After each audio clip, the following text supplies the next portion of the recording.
ঘূর্ণিঝড় রেমাল উপকূলীয় অঞ্চল অতিক্রম করে কিছুক্ষণ আগেই তাণ্ডব চালিয়েছে বাংলাদেশের রাজধানী ঢাকা শহরে। দেখতেই পারতেছেন যে এখানে কিন্তু পুরা রাজধানী জনদুর্ভোগের সৃষ্টি হয়েছে। আর এই রেমালের কারণে ঢাকা শহরে হচ্ছে ভারী বর্ষণ। আর এই ভারী বর্ষণ যদি এভাবে কন্টিনিউ হতেই থাকে তাহলে হয়তো বা জলোচ্ছ্বাস আরও বাড়তে পারে, মানে বাড়ার সম্ভাবনা আছে। আরও যদি বেড়ে যায় তাহলে হয়তো বা মানুষের জনজীবনে আরও দুর্ভোগ বেড়ে যাবে বলে আশঙ্কা করছেন রাজধানীবাসী। এবং দেখতেই পারতেছেন যে প্রত্যেকটা রোডে পানিতে তলিয়ে সেগুলা সব খালে পরিণত হয়েছে।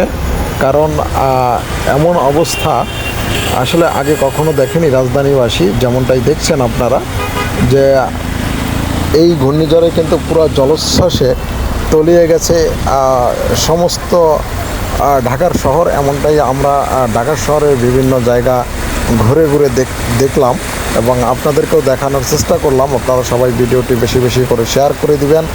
কারণ দেখেন বর্তমান ঢাকার শহর একটা রিক্সা পাওয়া যাচ্ছে না, গাড়ি পাওয়া যাচ্ছে না। কারণ কিভাবে চলবে এত পানির ভিতরে? প্রায় কোমর সমান পানি হয়ে গেছে প্রত্যেকটা রাস্তায়। রাস্তাগুলো এখন এই মুহূর্তে খালে পরিণত হয়েছে, এমনটাই কিন্তু আমরা দেখতে পাচ্ছি এবং আপনাদেরকে দেখানোর চেষ্টা করছি। সবাই ভিডিওটা বেশি বেশি করে একটু শেয়ার করে দেবেন এবং সম্পূর্ণ ভিডিওটি আপনারা দেখতেই থাকুন, আমাদের সাথেই থাকুন।